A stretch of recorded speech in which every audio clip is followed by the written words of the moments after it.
Selamat pagi, salam pramuka. Perkenalkan ini Kak Febri. Kak Febri akan mereview buku untuk kepramukaan yang kali ini yang buku pertama yaitu Practical Handbook of Psikologi.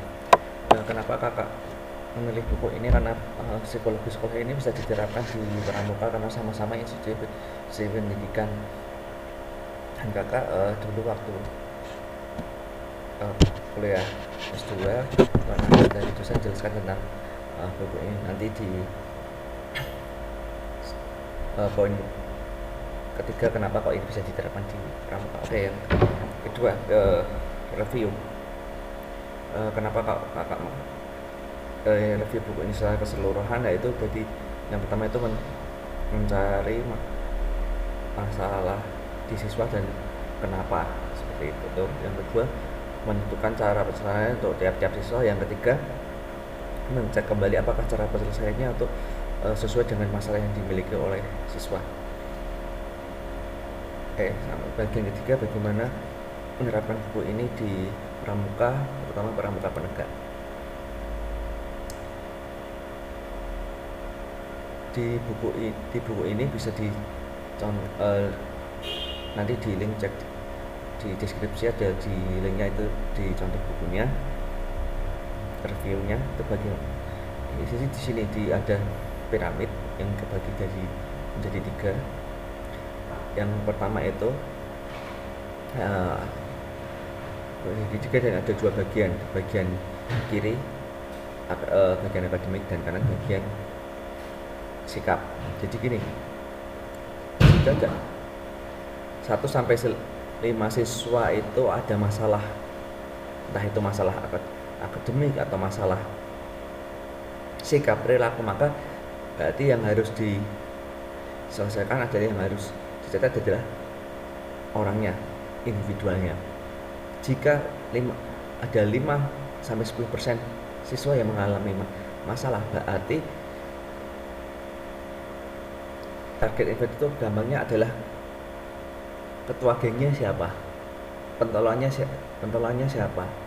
Karena apa? Biasanya itu siswa yang lain itu hanya meniru dari ketua gengnya, pentolonnya. Jadi yang diutamakan untuk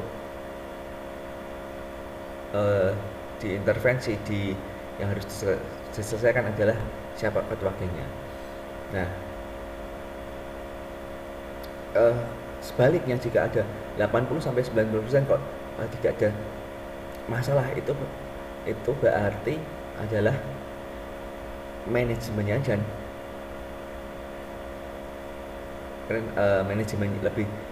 manajemennya berarti sudah bagus. Nah, ini maksudnya seperti apa? Jadi cara mengukur apakah terutama diambil karena ini di pramuka penegak.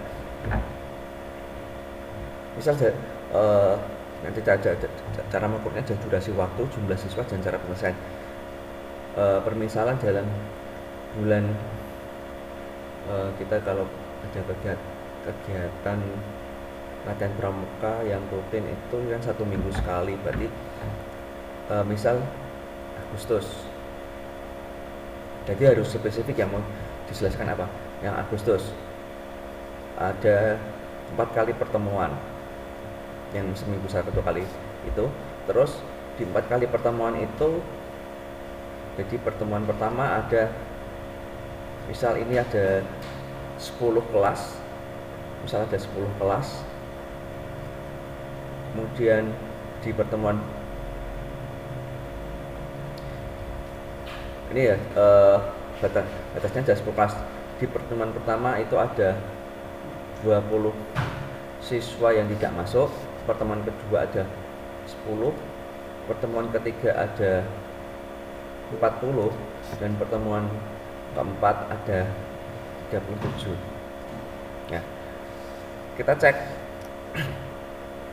10 kelas, misal 1 kelasnya itu aturan yang terbaru itu 30, maksimal 36, berarti 360. Ada berapa siswa ini yang tidak masuk? 20, 10, 30 tambah 40, 70, 107.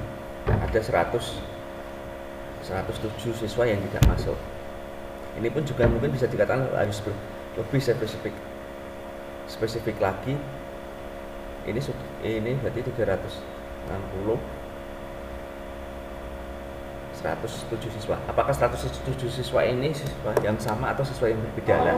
Berarti kan itulah maksud Kak Febri kenapa harus spesifik.